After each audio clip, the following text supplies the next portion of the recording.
यथा शरीराद आत्मनि विविक्ते शरीर कार्येषु रूपादेशु अविवेको न संभवति। यदि आपको शरीर से आत्मनि विविक्ते, शरीर से और आत्मा में शरीर से जो है विरक्त हो गया, मतलब शरीर भाव से जो ऊपर उठ गया, शरीर से विरक्त हो जाने पर, आत्मा का शरीर से विरक्त हो जाने, शरीर रहते हुए शरीर से विरक्त हो गया, तो ऐसे शरीर से विरक्त होने पर शरीर कार्येषु रूपादिषु, शरीर का ही कार्य है रूप ना, शरीर कारण है और रूप कार्य है, तो शरीर से जिसका अभिमान खत्म हो जाएगा उसका रूप आदि में भी अभिमान खत्म हो जाएगा। और जिसका शरीर में अभिमान है उसका रूप में अभिमान है। यदि रूप में अभिमान है, कोई किसी को रूप में अभिमान है अपने, तो इसका मतलब शरीर में अभिमान है ही, कारण में अभिमान है ही, बिना कारण के रूप में अभिमान आएगा ही नहीं। ठीक है ना। तो कारण में अभिमान होने से उसके कार्य में अभिमान अवश्य होगा। तो बिना कारण में अभिमान से, जैसे शरीर रूपी बिना कारण, शरीर रूपी कारण में अभिमान न होवे तो उसके कार्य रूपादि में भी अभिमान संभव नहीं हो सकता, अविवेक नहीं हो सकता।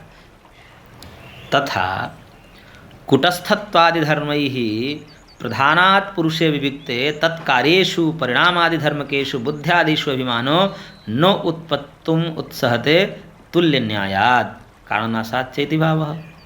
तो कह रहे हैं कि यदि कुटस्थ्वादि धर्म ही, कुटस्थ्वादि धर्मों से युक्त जो पुरुष है वो प्रधान से यदि विविक्त हो जाता है, प्रधान से जिसमें विवेक हो जाता है, यानी कि अलग होने का मतलब विरक्त हो जाता है, अभिमान नष्ट हो जाता है, तो उसके तत्कार्य, उसके कार्य परिणाम आदि धर्म वाले जो कार्य हैं, बुद्धि आदि, बुद्धि आदि कैसे हैं? परिणाम धर्म वाले हैं, परिणामी हैं।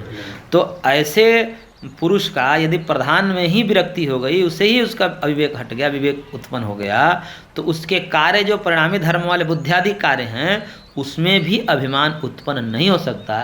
क्यों? क्योंकि तुल्य न्यायात्, समान न्याय होने से। क्या समान न्याय है? तो एक कारण असाध्य थी, क्योंकि उसी का कारण कार्य भाव संबंध है ना दोनों में, दोनों में, माया में और माया के कार्य बुद्धियादि शरीर आदि में कार्य कारण भाव संबंध है। तो कारण के नाश होने से कार्य में भी नाश हो जाएगा। तो कारण में अभिमान का नाश हो गया तो कार्य में भी अभिमान का नाश हो गया। तो इसलिए कार्य में अभिमान रहते हुए मुक्ति हो जाएगी, ये कहना ही गलत है। जब हम कह दिए कि कारण में अभिमान होगा तो कार्य में आप समझ लीजिए अभिमान होगा ही, ये बात ही नहीं बनती। तद एतद स्मर्यते, इसी को जो है स्मृतिकारों ने कहा है, चित्राधार पटत्यागे त्यक्तम तस्य हि चित्रकम प्रकृते विरमे चेत्थम ध्यायिनाम के स्मरादयः। करेगा जैसे चित्राधार पटत्यागे, चित्र का आधार क्या होता है? वस्त्र, जिस पर चित्र उतारते हैं कागज आदि वस्त्र आदि पर। तो चित्र का आधार पट है, तो पट आधार है और चित्र आधेय है। तो एक कारण हो गया, एक कार्य मान लीजिए, धर्म धर्मी भाव संबंध है दोनों में। तो यदि चित्र रूपी आधार पट का त्याग कर देने पर, उसको त्याग देने पर, तस्य ही चित्रकम, उसका चित्र भी तो त्यागा जाएगा। कारण का त्याग देने पर कार्य भी तो साथ साथ जाएगा। ऐसा थोड़ा कि पट का त्याग कर देंगे चित्र रह जाए आपके पास, पट चला जाए, चित्र रह जाए कागज चला जाए, ऐसा तो होगा नहीं, साथ में ही जाएगा। तो प्रकृति विरमे चेत्थम, जो प्रकृति से विरक्त हो चुका है, तो प्रकृति से विरक्त होने पर ध्यानियों का के स्मरादय, ये जो स्मरादि काम आदि हैं ये कहाँ रहते हैं? नहीं रहते, क्योंकि ये प्रकृति के ही काम आदि विकार है, धर्म है। ये सब जो है चित्त के धर्म है ना, काम राग आदि सब अंतःकरण के धर्म हैं। तो जब प्रकृति रूपी कारण में से ही उसकी विरक्ति हो गई तो इनमें कहाँ रहेंगे? रह ही नहीं सकते। जिस प्रकार पट के त्याग करने पर चित्र भी त्यक्त हो जाता है, उसी प्रकार कारण मूलक प्रकृति से विरक्त होने पर तज्जन्य बुद्धि आदि शरीर आदि में भी अभिमान नष्ट ही हो जाएगा। तो उसके रहने पर मुक्ति हो जाएगी, तो बात ही नहीं कर सकते आप।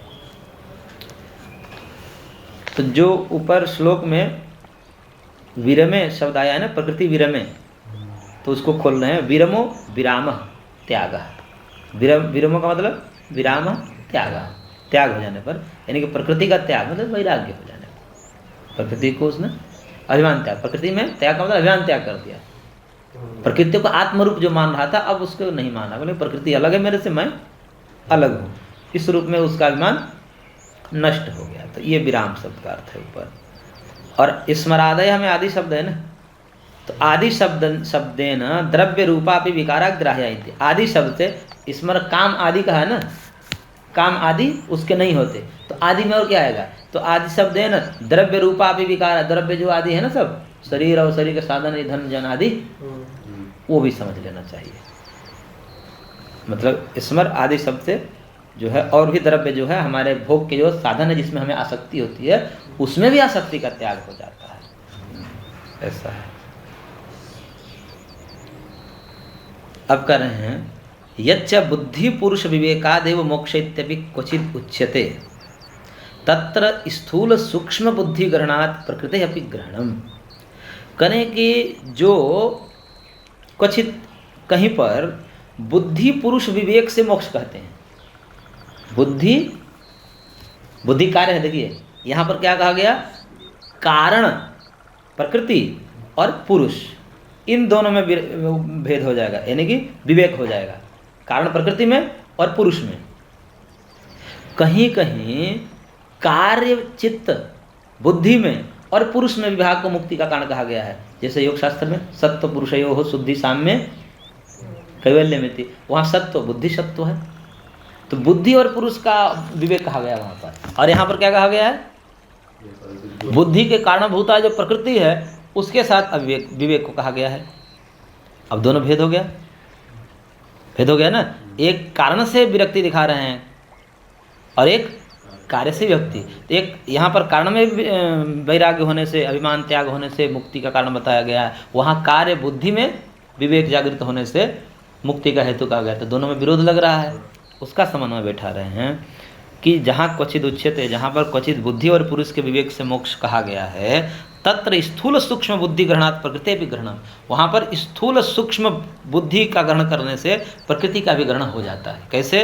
अन्यथा बुद्धि विवेके अपि प्रकृति अभिमान संभवादिति। यदि ऐसा अर्थ नहीं करेंगे, यानी कि वहाँ बुद्धि कहने से बुद्धि के कारणभूता प्रकृति को भी, सूक्ष्म प्रकृति को भी ले लेना चाहिए, क्योंकि ऐसा नहीं करेंगे तो क्या हो जाएगा कि कभी कभी क्या होता है कि बुद्धि में विवेक हो जाने पर भी प्रकृति में अभिमान रहता है। ठीक है ना? तो इसलिए बुद्धि वहाँ पर क्या है? स्थूल बुद्धि है। देखिए प्रकृति के दो रूप हो गए, कारण ही स्थूल रूप में कार्य रूप में आता है ना, कारण ही स्थूल होकर के उसकी कार्य संज्ञा हो जाती है। तो जब बुद्धि कहा जा रहा है तो बुद्धि का मतलब क्या? प्रकृति ही तो बुद्धि रूप में आई है, अब स्थूल हो गई, इसलिए बुद्धि नाम दे दिया आपने। तो बुद्धि भी क्या है? मूल रूप से देखें तो प्रकृति ही तो है, इसलिए वहाँ भी सूक्ष्म रूप में प्रकृति विद्यमान है। तो बुद्धि पुरुष का विवेक का मतलब वहाँ भी प्रकृति पुरुष का ही विवेक समझना चाहिए। ये भाव है। पूर्व पक्ष कर रहा है कि ननु बुद्ध्यादि अभिमानातिरिक्ते प्रकृति अभिमाने किम प्रमाणम अहम अज्ञ इत्यादि अखिल अभिमानानां बुद्ध्यादि विषयत्वेनैव उपपत्ते है। करें कि देखिए जी, बुद्धि आदि में अभिमान के अतिरिक्त होने पर, बुद्धि आदि में अभिमान से अभिमान अतिरिक्त प्रकृति अभिमान है किम प्रमाणम। करेंगे बुद्धि आदि में तो अभिमान तो ये देखा जाता है, बुद्धि आदि में तो अभिमान देखा जाता है, मैं ज्ञानी हूँ, और आदि से शरीर आदि में अभिमान, मैं मोटा हूँ, मैं पतला हूँ, मैं श्याम हूँ, गोरा हूँ। तो ये बुद्धि आदि कार्य में अभिमान को तो हम अनुभव करते हैं, लेकिन कारण जो आप कह रहे हो माया में अभिमान, मूल प्रकृति में अभिमान, इसमें क्या प्रमाण है जी? हमारे कहने में देखिए बुद्धि, कार्य बुद्धि आदि में अभिमान तो दिखता है, सबको पता है, लेकिन कारण में आप अभिमान को कहते, इसमें तो कोई प्रमाण नहीं है, क्योंकि अहम अज्ञ इत्यादि अखिलादि अभिमाना नाम बुद्धियादि विषयत्वेन उपपत्ते है। क्योंकि मैं अज्ञ हूँ, मैं मूर्ख हूँ, मैं विद्वान हूँ, मैं ज्ञानी हूँ इत्यादि रूप में ये बुद्धि आदि में ही तो अभिमान हो रहा है। तो कार्य में अभिमान तो हम समझते हैं, लेकिन कारण में अभिमान, आप प्रकृति में अभिमान, इसमें क्या प्रमाण है? इसलिए सत्व पुरुष हो शुद्धि साम्य में, तो बात ठीक है, आपका प्रकृति पुरुष से जो विवेक है ये मुक्ति का है, तो ये समझ में नहीं आ रहा है हमें। इति चेन न इति, ऐसा कोई कहे तो सिद्धांत कह रहे हैं कि ना, ऐसा नहीं कर सकते। क्यों नहीं कर सकते? एक वचन दे रहे हैं शास्त्र